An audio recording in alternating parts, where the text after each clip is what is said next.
Em 2016, o vocábulo post-truth, ou pós-verdade, foi escolhido a palavra do ano pelo dicionário Oxford. Para muitas pessoas, a pós-verdade, que é a tradução, é a própria definição do nosso tempo, caracterizado pela proliferação de notícias falsas na internet, pela desinformação, pelo relativismo e pelo anti-intelectualismo também. No programa de hoje, debateremos pós-verdade. Fique com a gente.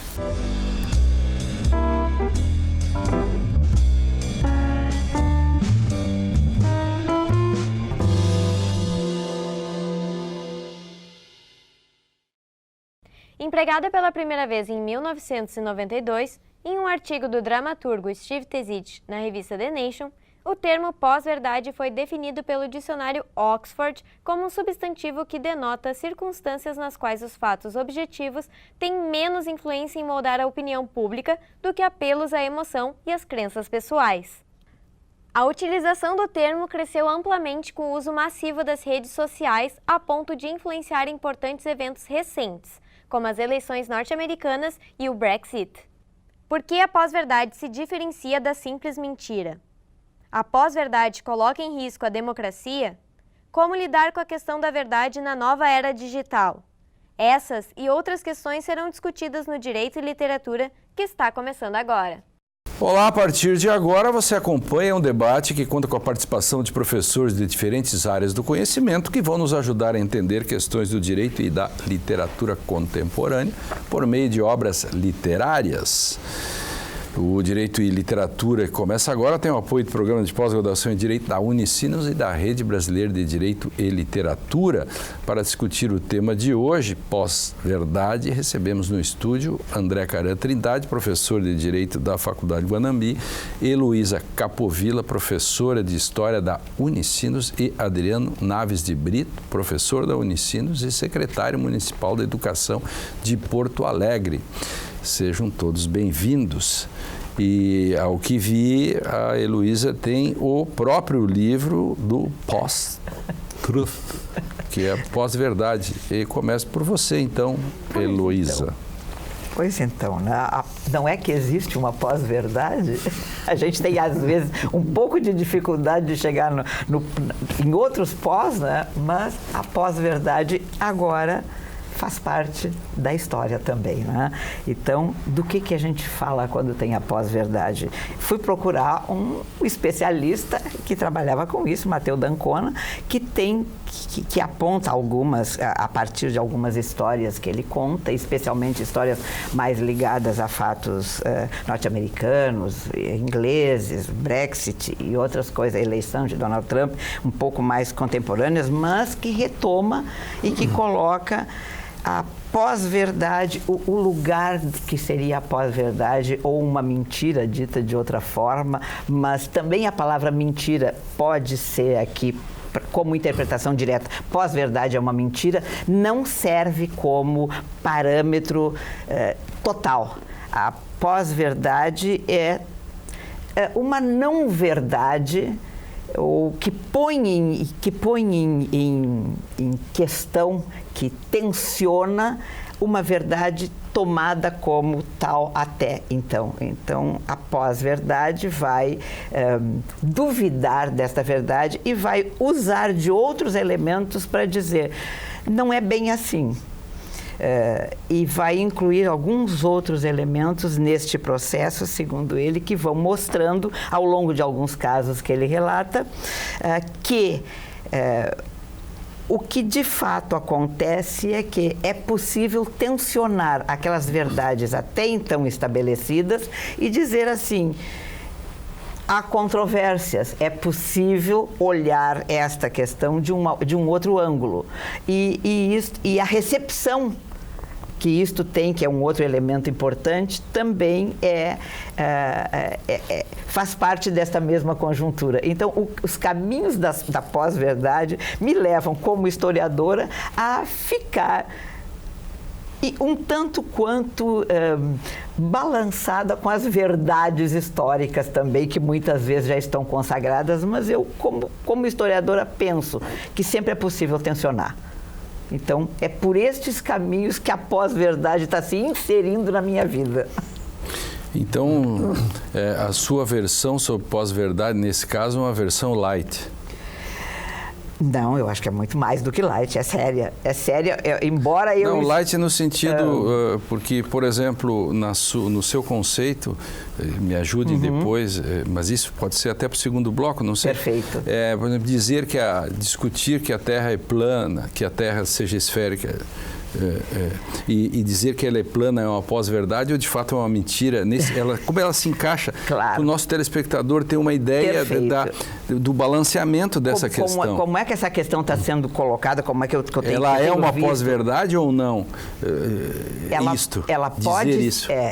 Eu parto se alguém me diz a Terra é plana, eu vou dizer não é verdade. Eu vou dizer assim, em princípio. Mas se eu tomar uma outra palavra, o nazismo é de direita ou é de esquerda,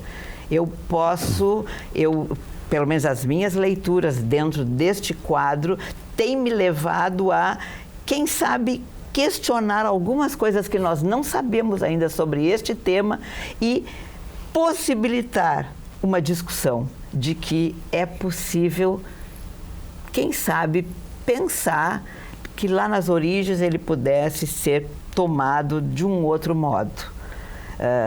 Ou, quem sabe, voltando se a Terra é plana ou não, pudéssemos pensar que num determinado momento a Terra foi pensada como plana, sim, e incluir isto dentro da historicidade do conceito de que ela não é plana, e eu creio que ela não seja plana, mas este é um conceito que está sendo colocado em dúvida. Eu tenho certeza que ela não é, mas enfim. Adriano. Alguns já disseram há mais tempo que não era, né? Mas vai que, né? Disseram por muito tempo muita coisa errada, né? Que era mentira. Pois então. Bom, um prazer estar aqui de novo. Eu vejo por essa discussão que nós precisamos como nunca de filósofos, né? Mas nós estamos em vias de abandonar isso e dizer que não precisa, tem que abandonar os filósofos. Eu estou trazendo um autor que é também filósofo. E um autor vetusto, super antigo da literatura brasileira, o padre Antônio Vieira, e ele tem um discurso sobre a mentira. Porque o nome simpático, moderno, contemporâneo, cool, de pós-verdade, é um nome para uma coisa que é simplesmente mentira. Entendeu? Mentira. É mentira. Eu também acho. Existe verdade, existe mentira. Se o acesso que nós temos a isso não é um acesso direto, por isso nós estamos nesse mundo interessante que a gente tem que conhecer as coisas, mas existem coisas que são verdade, que são mentira. E o Antônio Vieira, o padre Antônio Vieira, tem o sermão da quinta dominga da quaresma, isso aqui é 1654, tá? Ele estava lá num semesílio, tinha ido, né, meio punido para o Maranhão, então ele faz o discurso no Maranhão e, a propósito, muito interessante, veja só, o começo do discurso dele, do sermão, ele diz assim, de três modos, que há muitos modos de mentir, né, mentiram hoje esses maus ouvintes. Ele estava falando lá para os que estavam ouvindo o sermão. Mentiram porque não creram a verdade, mentiram porque impugnaram a verdade, mentiram porque afirmaram a mentira. Não crer a verdade é mentir com o pensamento, impugnar a verdade é mentir com a obra e afirmar a mentira é mentir com a palavra. Então, esse negócio de negar, eu nego a verdade, você também está mentindo. Então, é muito interessante, claro. Tem três maneiras de... E ele segue o seu sermão com essa verve que lhe era característica, muito impressionante. A certa altura ele faz uma versão, que eu acho que é a versão maranhense do cretense mentiroso, e diz: a única coisa que eu quero lhes dizer aqui é que no Maranhão não há verdade. Ele estava no Maranhão. Sim, a versão do todo cretense é mentiroso. Então ele faz essa versão e diz também duas coisas muito interessantes, que a mentira é filha do ócio e a verdade é filha da justiça. Porque a verdade lhe dá o que lhe pertence, né? E não lhe tira o que é teu, e a mentira lhe dá o que não é teu e lhe tira o que é teu. Então, essas são as informações. Esse aqui é o frontispício. E tem uma citação que eu não posso deixar de dar. Aqui é um outro sermão que está nas Propriedades da Alma, do Antônio Vieira, porque ela é absolutamente aplicável aos tempos modernos. Ele diz, então, muito tempo há que a mentira se tem posto em pés de verdade, ficando a verdade sem pés e com dobradas forças a mentira. E a força que, sustentando-se em pés alheios, ande no mundo a mentira muito de cavalo. E se houve filósofo que com uma tocha numa mão buscava, na luz do meio-dia, um sábio, hoje, por mais que se multipliquem luzes as do sol, não se descobrirá um afeto verdadeiro. Buscava-se então a ciência com uma vela. Hoje, pode-se buscar a verdade com a candeia na mão, que apenas se acha nos últimos paroxismos da vida. Isso há quase 400 anos, a mentira estava a cavalo e a verdade de joelhos. Genial, genial. Eu estava contando André, se não conseguir concluir, tu conclui no bloco seguinte, que eu tenho que passar agora para o André, mas só para... Eu li agora, numa viagem, eu já tinha lido isso há um tempo atrás, mas peguei de novo uma palestra do Eco sobre verdades. E ele dizia sobre a questão do Nietzsche, né, que não há fatos, só há interpretações. Ele disse, a grande questão é saber se isso é verdadeiro. Nietzsche, ele era ele mesmo uma interpretação.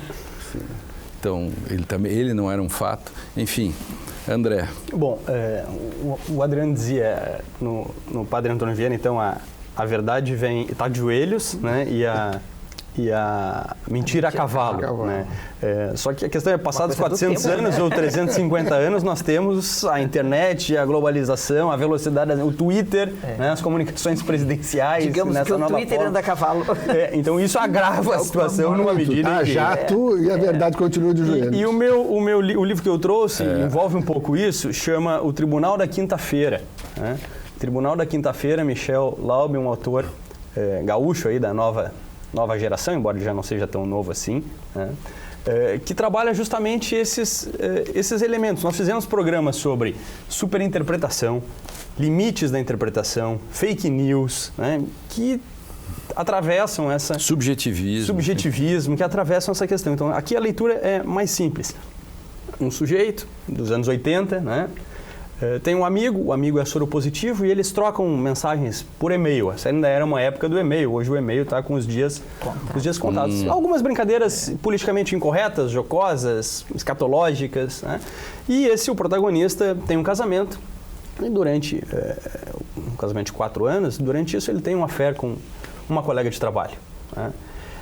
Termina a relação, tudo bem, e ela descobre uma caixa em casa onde tinha a senha do e-mail dele.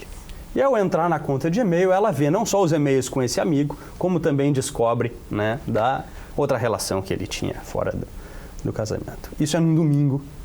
E ela faz uma seleção desses e-mails e com 9 frases lança na internet. Na quinta-feira, o tribunal de quinta-feira, é o dia que a casa definitivamente cai, que o mundo desmorona, o início do fim, que ele sai do trabalho, perde a relação fica em xeque a relação nova que ele já constituiu, não tem mais coragem de sair na rua, né? Então, assim, de como, fora do contexto, né, em que a narrativa se coloca, uma superficialidade potencializada pela internet pode fazer um juízo precipitado e equivocado sobre as coisas. O mesmo caso é o caso dos processos diários que a gente vê nos tribunais todos os dias. Quando a gente troca um fato objetivo por uma impressão ou por uma opinião ou uma subjetividade. Ou a transcrição de interceptações telefônicas. Só em pequenos drops, isso, né? Exatamente. Que descontextualizam qualquer coisa, né? Que fazem uma outra verdade. O direito e literatura, uma verdade é que eu tenho que chamar o intervalo. É impossível transformar isso numa pós-verdade. Essa é a questão. O direito e literatura faz, então, esse primeiro intervalo de verdade e no próximo bloco vamos falar mais sobre esse assunto. Fique com a gente.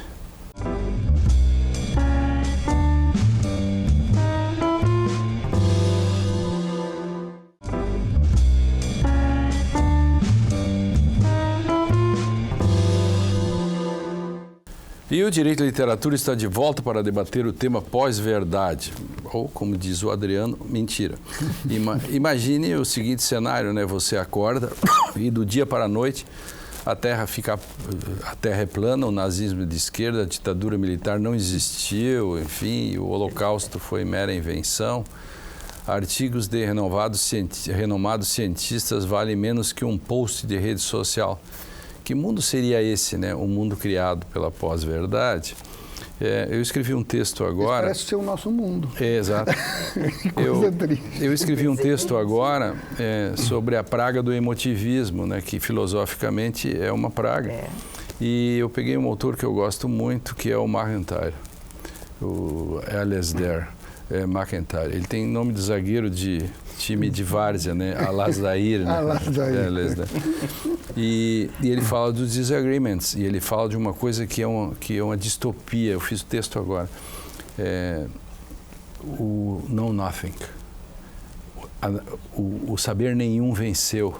É uma distopia que ele constrói, e aí mostra como que a tentativa de buscar os fragmentos vira opinionismo, e com isso nós temos tantos disagreements e não conseguimos mais chegar à verdade. Enfim, o livro chama After Virtue.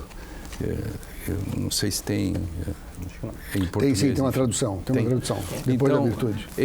Depois da virtude, exato. Então, eu recomendo o texto, e o Adriano, pelo jeito, conhece o texto. Conheço o autor. E eu vou até um pedaço com ele, para o direito eu saio depois, porque eu tenho como resolver os problemas dos disagreements, né? Que é essa virtude do direito, de resolver disagreements, né? Mas a palavra está à disposição, sim, continua... O direito decorre, em alguma medida, justamente dos desacordos. Isso. Né? Então, se nós formos pensar a questão da verdade, ou a interpretação, ou o limite, ou aquilo que é o pós, porque o pós aqui é uma ideia também, não é uma ideia cronológica, mas uma ideia de superação. Né? Esse pós-verdade, de superação daquilo que se entendia por verdade. Que é, agora como verdade. Que é a tese que a Heloísa... O problema é quando essa pós-verdade retrocede, que é a superação. Anos. Claro. Sim, mas a ideia de superação da verdade é, em si, um absurdo. Claro. Superar Porque a verdade... se ela é verdade, ela não pode ser superada. Claro, É o lugar que tu está botando a verdade. Não, mas vamos separar coisas. Se nós superamos a verdade, então significa que eu não tenho mais interesse na verdade. Porque nós superamos, isso é uma coisa do passado, a verdade. Ótimo, então ninguém tem interesse na verdade. As pessoas ordinariamente têm todas interesse na verdade, numa informação correta, numa informação que seja fidedigna.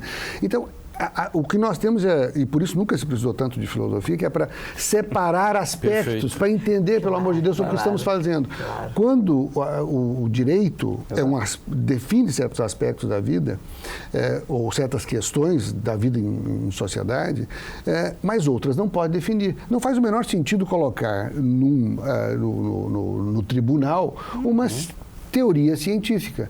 Né? Isso já se fez. E qual foi o resultado? Se produziu asneiras que não eram de interesse nenhum. Então, se decidiu no tribunal, a Terra, afinal de contas, gira em torno do Sol ou é o contrário? Exatamente. E o tribunal decidiu essa coisa. E decidiu, obviamente, de uma maneira completamente equivocada. Então, percebe que nós temos que separar aspectos. Não cabe esse tema. Os temas das ciências são temas que podem ser revistos? Podem. Né? Por 2000 anos viveu um sistema ptolomaico que era errado. Que era, digamos... Que era a verdade naquele momento que foi não superada. Não era uma mentira no sentido claro. do que... Porque a mentira é uma coisa interessante. Não diz uma mentira quem, de fato, acredita naquele fato. Eu dou uma informação, eu não estou mentindo para o sujeito, porque eu sei que o trem, eu pelo menos acho que sei que o trem passa às 3 da tarde. Então, eu digo para ele a verdade. E eu falei, era verdade, era o que eu sabia, mas estava errado. Então, o erro também não é igual à mentira. Então, a ideia de uma pós-verdade, que a gente não supera, nós não superamos a verdade, e a mentira tem sempre um dolo. A pessoa sabe que a informação não está certa e eu digo a informação errada com uma intenção de confundir, de misturar, de tirar de alguém aquilo que é dele. Eu acho que esta é a questão. Quando tu diz a mentira, ou quando tu afirma como verdade a mentira, tu tens a certeza que tu estás tensionando no sentido de ocultar uma verdade. ocultar aquilo que poderia levar àquela verdade estabelecida, digamos assim. Claro, Mas agora, fala. Onde eu queria chegar. Agora joga isso, Adriano, para dentro do processo. Porque o processo, em alguma medida, é o lugar da busca pela verdade. Bom, depois de alguns anos já superamos o que não é a verdade. O que eu quero dizer com isso? Bom, a verdade não é a verdade real, não é a verdade da essência, não é a verdade platônica, as coisas não correspondem, a verdade não corresponde ao intelecto. Superamos isso dentro do direito. Né? Depois tivemos todo o fantasma de que então o direito pode ser aquilo que o sujeito estabelece a partir da sua consciência, como diz o Lênio, das suas impressões. Sabemos que o processo então não leva a uma verdade formal, uma verdade real, que é uma verdade que é construída. Com base no quê? Nas provas que o processo que você levanta, que você traz ao juízo. Né? Agora, qual é o ponto aqui? Isso também não significa que isso possa ser qualquer verdade. Não significa que essa decisão no final, e aí vem a parte perversa do direito, porque o direito produz uma verdade oficial, entre aspas, exatamente, de certo modo.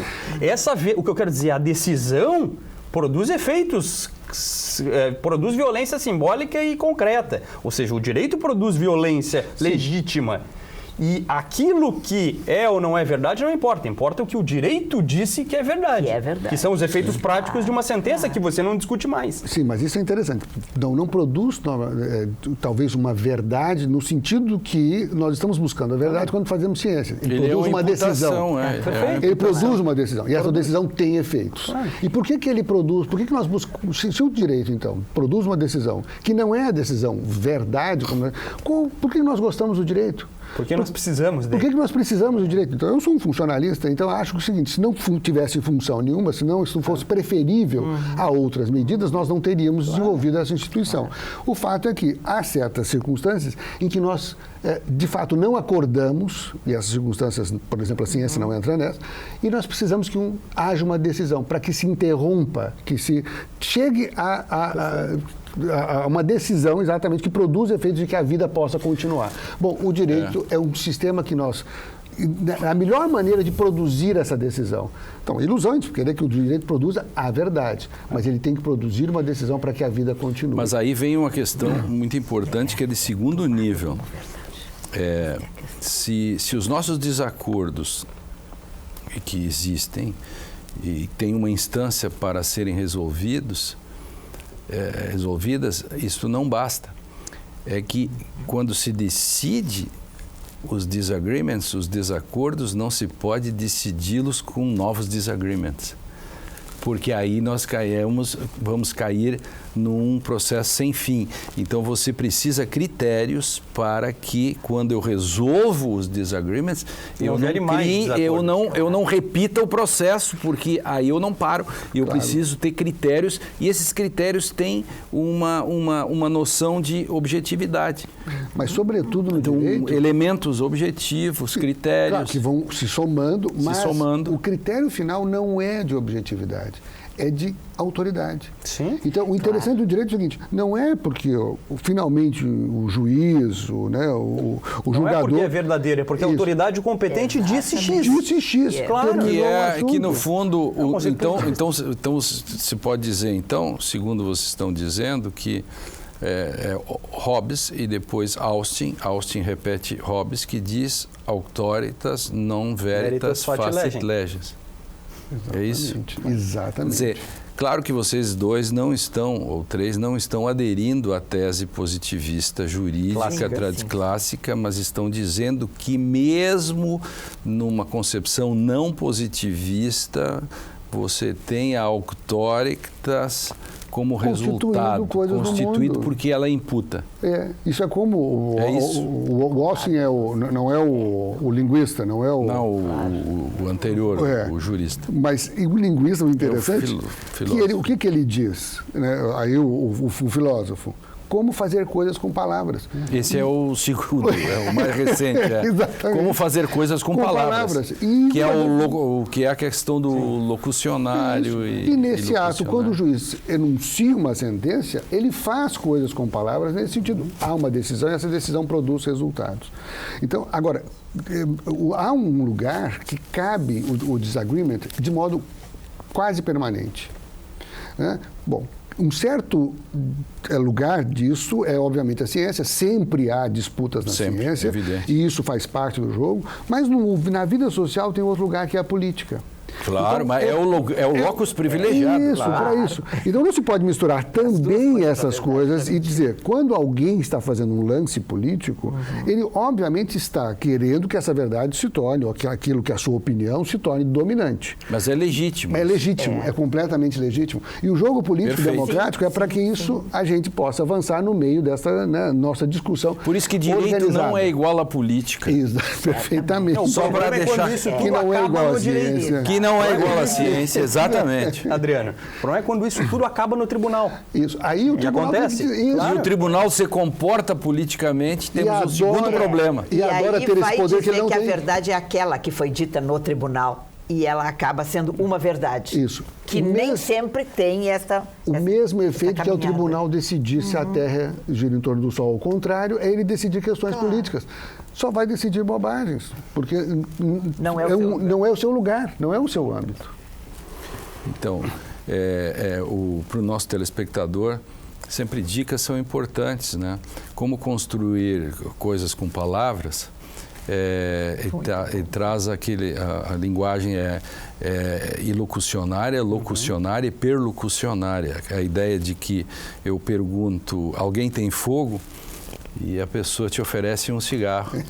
Claro, eu produzi coisas. O jeito não é um dragão. Exatamente. É porque hoje é capaz de alguém dizer, fulano é um dragão. Então, quem gosta dessas coisas, os nossos tantos telespectadores, sempre é bom a dica de livros, né? E muito interessante isso. Foi boa lembrança do, Sim, não, do isso John muito... Austin, o linguista. E lembramos do Austin, talvez o primeiro ou segundo grande positivista inglês. Junto com Bentham, a ideia de que autoritas não veritas. E é muito interessante quando a gente está falando de palavras, como as palavras podem ser interpretadas, etc, etc. E quando a gente chega em momentos do direito em que a gente realmente faz coisas com palavras, né, a pessoa não tem o direito de interpretar o que você disse quando o ato que formaliza e fecha o momento jurídico é justamente uma palavra.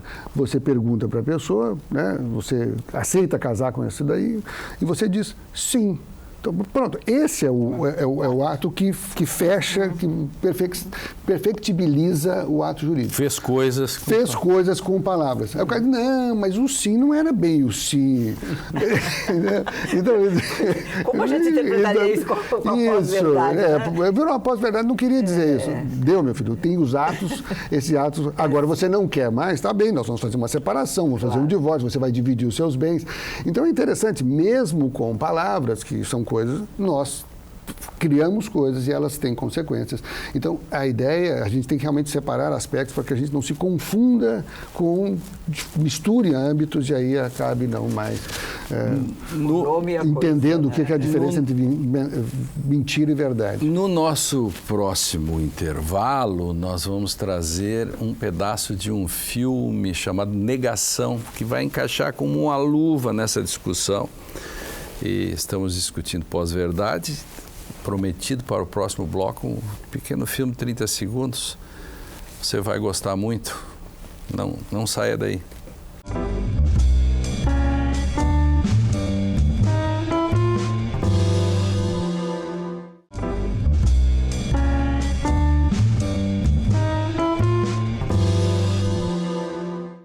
Pós-verdade, estamos de volta para mais um bloco dessa interessantíssima discussão. A questão da verdade sempre foi central e complexa para a humanidade. Afinal, fatos históricos são fatos históricos. É como tentar negar a Pompeia ou algo assim.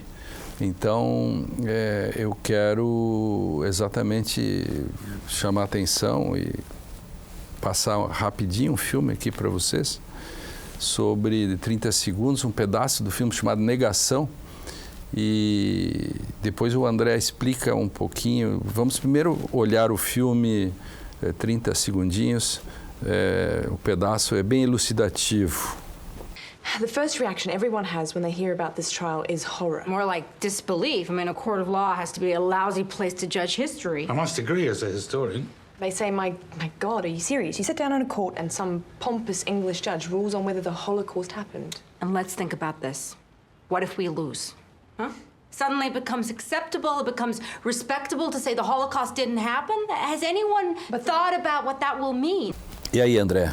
Pois é, essa é a cena onde ela, que é uma professora americana, esse é um filme de 2016, de um fato verídico, né, como a gente diz, ou uma história baseada em fatos reais, olha como é que é, fatos reais, de um julgamento que acontece no ano 2000, né, sobre um negacionista, no caso, ele se dizia professor, mas não tinha formação nenhuma, não era um historiador, se dizia um autodidata, que é uma coisa também bem atual, né? E ele é um dos sujeitos que negava o Holocausto no primeiro momento, depois dizia que não era bem assim, mas que as câmaras de gás não tinham existido. Ela escreve um livro difamando e ele então move uma ação contra ela na Inglaterra. Então esse é o momento em que ela se reúne com a defesa para ver o quanto absurdo pode ser ter que ir num tribunal, que nós falamos no bloco anterior, num tribunal, ter que se pronunciar sobre isso, né? A pergunta dela é, e se nós perdermos? Isso. Pode um tribunal agora vir dizer que o Holocausto não ocorreu, que as câmaras não funcionaram, que 6 milhões de judeus não foram mortos, né? Então essa é a passagem. Muito interessante, Adriano. Sim, eu queria comentar porque essa pergunta dela, né, que ela diz, e se nós perdemos? Mas o se nós perdemos aponta para uma coisa que anda sempre com a verdade e que é uma possibilidade permanente, mas não é o nosso interesse, que é o erro. Então, o erro é o seguinte, e se estiver errado? Então, se estiver errado, é sempre uma coisa que nos deve alertar, porque a gente está... Mas isso, nós não estamos interessados no erro. Em algumas discussões no ambiente empresarial, que agora nós estamos falando muito em inovação, e as pessoas errar é importante e tal. Então, assim, aí as instituições devem quase... E tinha uma divulgação de uma instituição, era como se ela devesse preferir o erro. Calma. Ninguém deve preferir o erro. O erro é uma possibilidade quando você quer a verdade, você quer acertar. Você pode errar. Você está buscando uma verdade. Mas você tem que buscar. Se você estiver buscando o erro, acabou. Então tudo bem, não tem erro. Porque não tem mais o que você resultado será resultado. Qualquer resultado vale. E a lei de Murphy, se você acha que vai dar errado, vai dar errado. Ou se a gente quisesse juridicizar, seria um erro culposo e um erro doloso. Que seria aquele erro que é suscetível e aquele erro que você quis. Aquele erro que você quis, seja crime, seja civil, vai ter uma indenização. Alguém vai pagar por isso, né? Não é o caso. Então imagine, e se nós perdemos? Então significa que nós estamos dizendo que alguma coisa que aconteceu não aconteceu, e como vai ser o direito que vai dizer isso, tem uma série de consequências. Claro. Imagine que consequências interessantes seriam. Então não aconteceu, então as indenizações não precisam acontecer, então nós temos que voltar tudo. Quer dizer, uma série de consequências dentro do próprio sistema jurídico que levariam a absurdos atrás de absurdos, porque se negou os fatos. Então também é interessante, nós não temos interesse pelo erro, nós somos suscetíveis ao erro, mas nós queremos o acerto. E mesmo no direito, nós temos que querer a justiça. Então, por isso aqui no direito não vale qualquer coisa. Nós não estamos querendo qualquer resultado, embora o resultado seja feito pela autoridade, mas para que ele seja legítimo, tem que se querer a justiça. Claro, o primeiro erro nesse sentido, no direito, é abrir mão da busca pela verdade, da investigação, que você pode chamá-la de justiça, enfim, mas você não pode já sair no mesmo raciocínio. Se você admitir qualquer resultado, é como você abrir uma empresa e dizer que você busca o erro. É contingencial que você erre. Claro. E não é qualquer resultado que você busca. Então, embora no direito é imputação, mas você tem limites, né? O André, texto e norma, você fez direito também. A norma é um produto da interpretação do texto, em homenagem ao meu querido amigo lá de Heidelberg, Friedrich Miller. Mas a norma não pode ser qualquer norma, porque tem textos que conformam e informam, e o direito se faz com textos jurídicos, né? Então, nesse sentido, é bom sempre chamar a atenção, né? Quem diz que tudo é relativo, se o professor chega na aula e diz tudo é relativo, Bom, isso que você disse também, ou quando o professor se confessa um mentiroso, que chega na aula e diz, não há verdades, pronto, ele tem que ser expulso, então, ele tem que ser demitido. E que bom aí que nós tivéssemos naturalmente vai ser demitido. mais inteligência no nosso tempo para mostrar, neste caso, a importância da filosofia no ensino, quando as pessoas aprenderiam lógica, porque isso significa uma contradição. E uma contradição está no limite do conhecimento. No outro lado está uma tautologia. A contradição ela é sempre falsa. E a tautologia é sempre verdadeira. Nenhuma dessas coisas te dá informação relevante. No meio disso tem as contingências. E as contingências podem ser verdadeiras ou falsas. Nós estamos interessados nas verdades.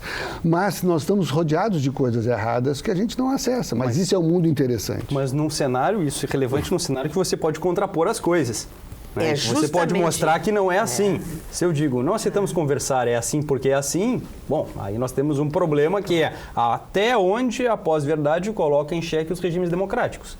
Esse é o ponto que eu ia perguntar para você agora.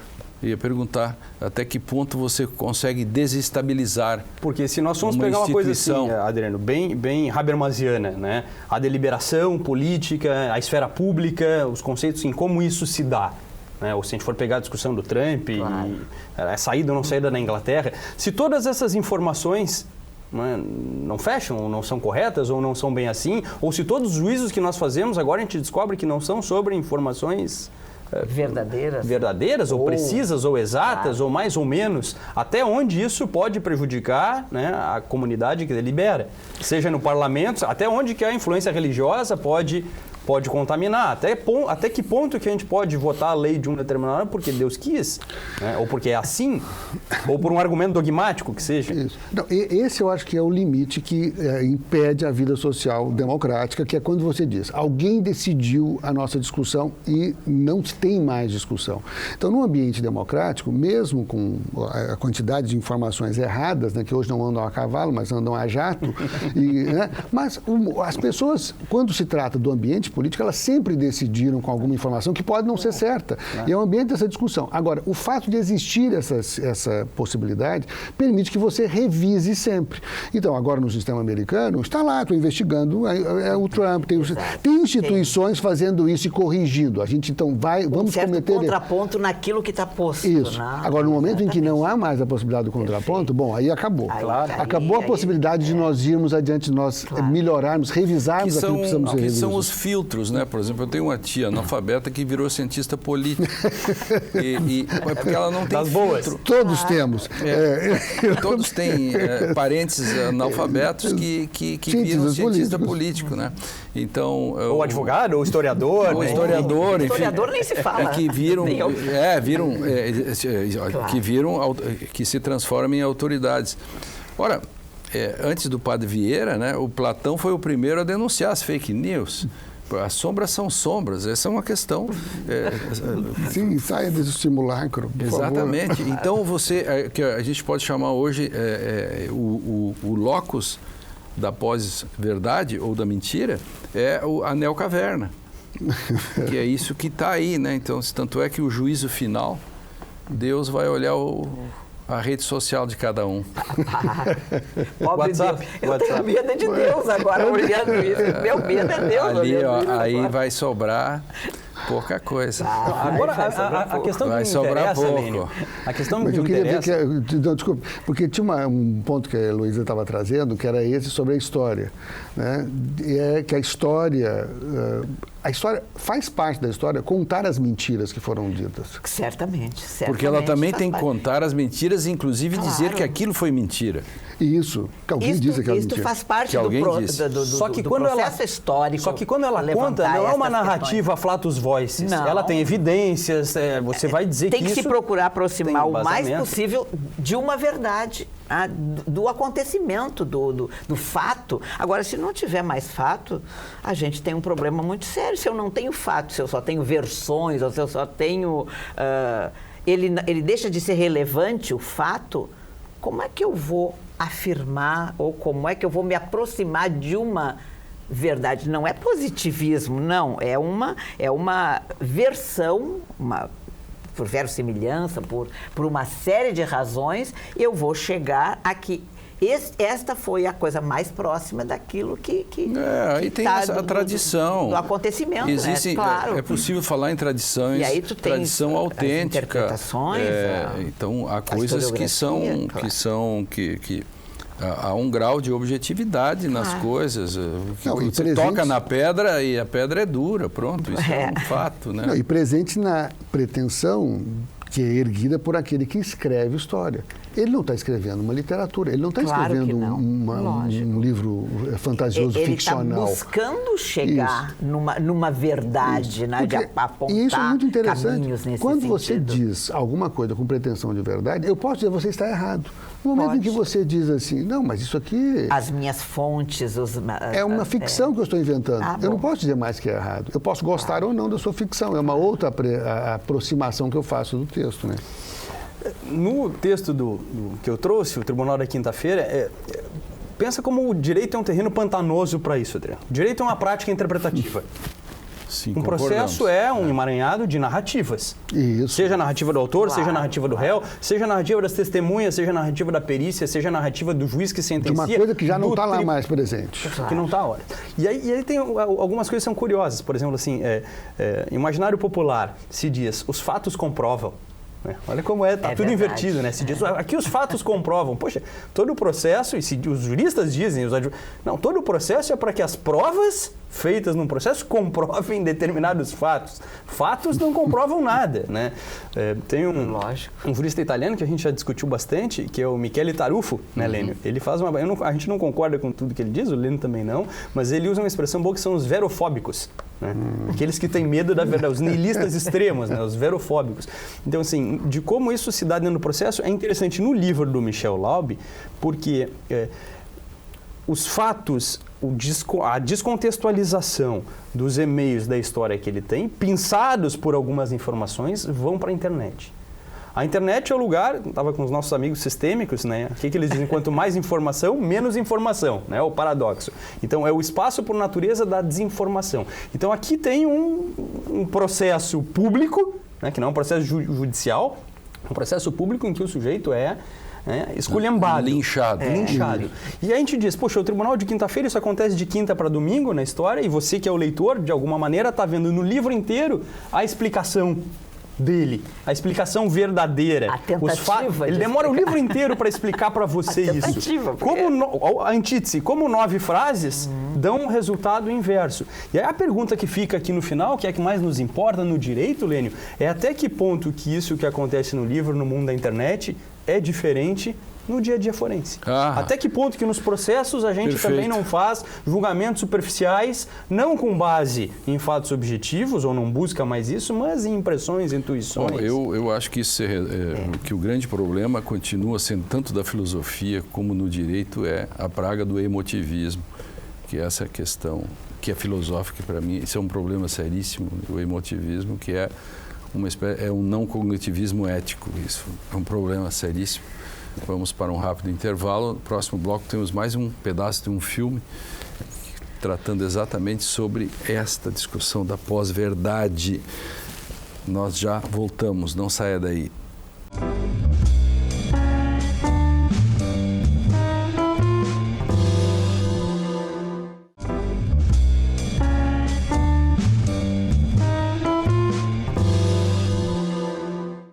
Estamos de volta para o último bloco do programa de hoje, que discute pós-verdade. E uma das características da pós-verdade é o apelo indiscriminado a mentiras e a preconceitos, mas há também um acirrado anti-intelectualismo. Claro, porque você nega, inclusive, a ciência.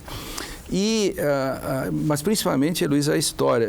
Vamos passar mais um rápido pedaço do filme, do mesmo filme, Negação. Anti-intelectualismo e pós-verdade é negação. E dei uma olhada e depois, agora, paramos e olhamos, vamos olhar e depois comentamos, então. I'm not attacking free speech. On the contrary, I've been defending it against someone who wanted to abuse it.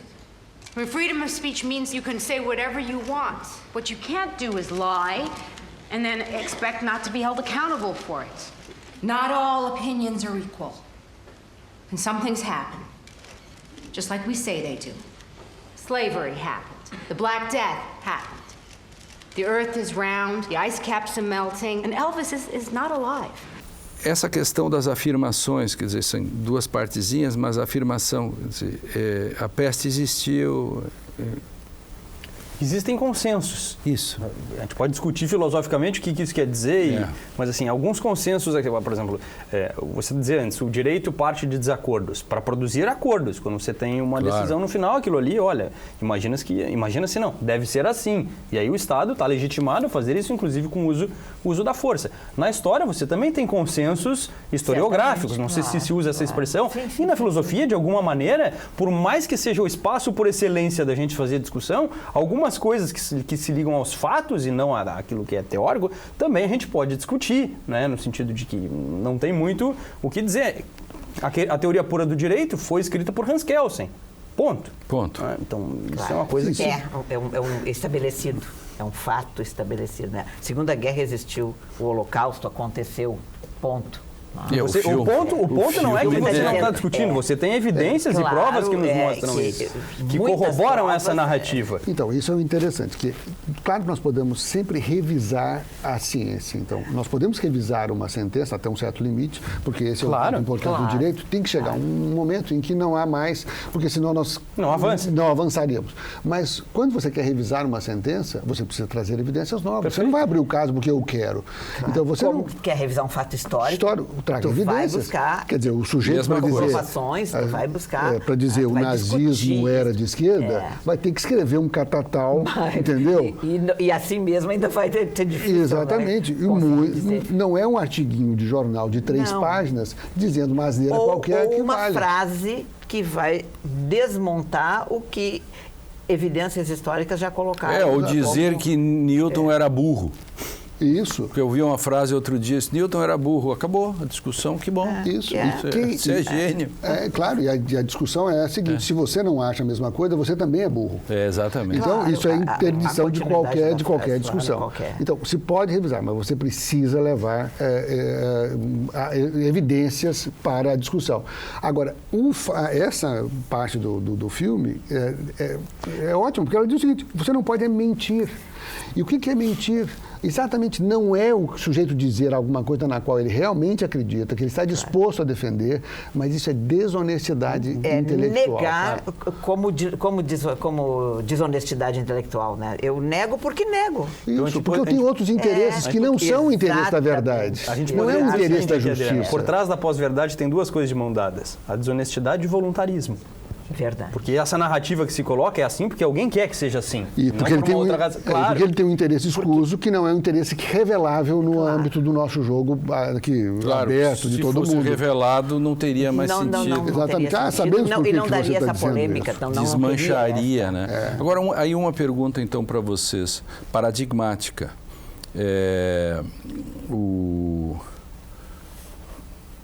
A pós-verdade é produto disto que se chama de pós-modernidade, em termos paradigmáticos?